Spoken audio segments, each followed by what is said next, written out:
A man in a maroon-colored flannel shirt, which had been purchased for purposes of decoration and made principally by some Jewish women on the east side of New York, rounded a corner and walked into the middle of the main street of Yellow Sky.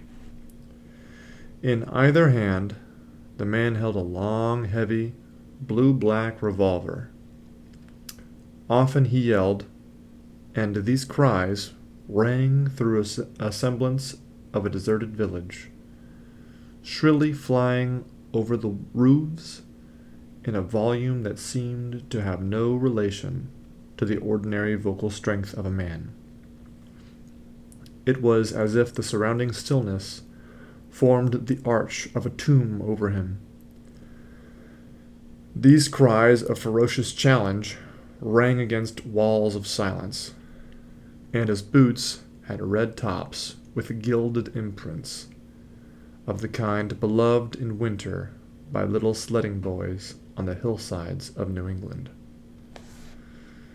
The man's face flamed in a rage begot of whiskey, his eyes rolling, and yet keen for an ambush.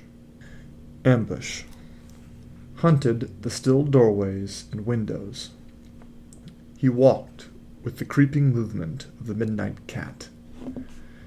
As it occurred to him, he roared menacing information.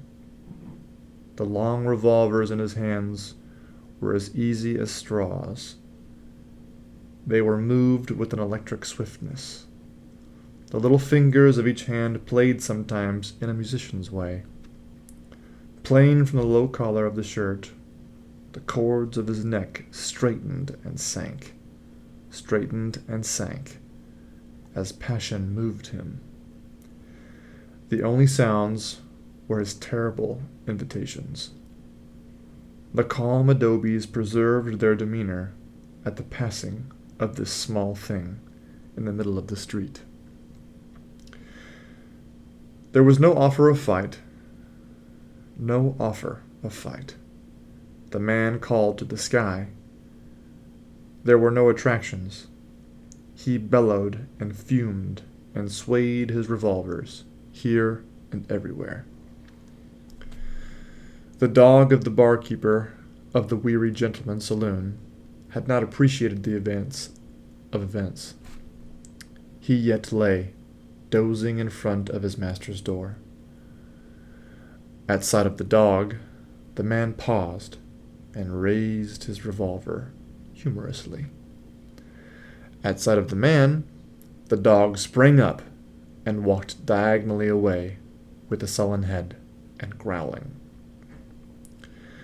The man yelled, and the dog broke into a gallop.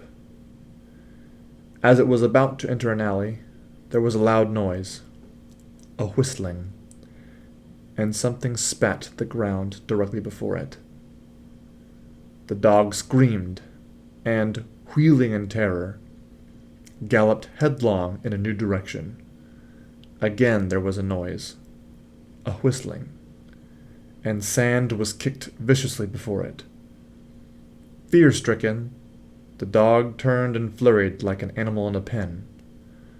The man stood laughing, his weapons at his hips. Ultimately, the man was attracted by the closed door of the Weary Gentleman's Saloon. He went to it, and, hammering with a revolver, demanded drink. The door remaining imperturbable, he picked a bit of paper from the walk and nailed it to the framework with a knife. He then turned his back contemptuously upon this popular resort, and, walking to the opposite side of the street, and spinning there on his heel quickly and lithely, fired at the bit of paper. He missed it by a half-inch.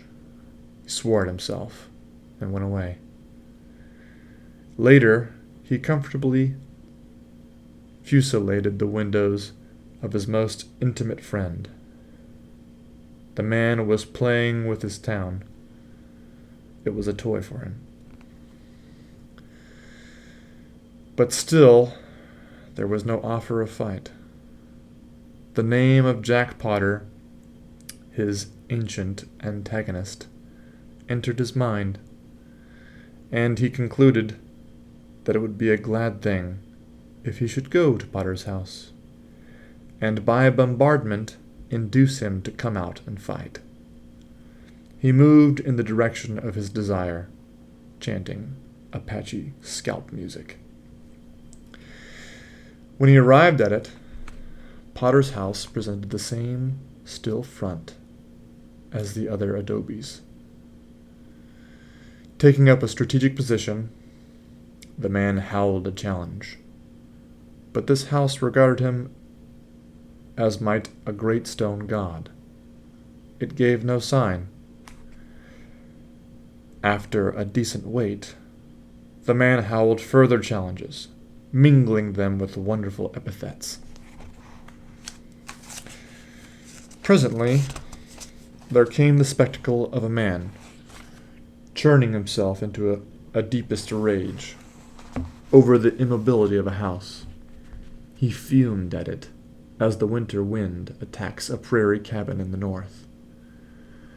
To the distance, there should have gone the sound of a tumult, like the fighting of 200 Mexicans.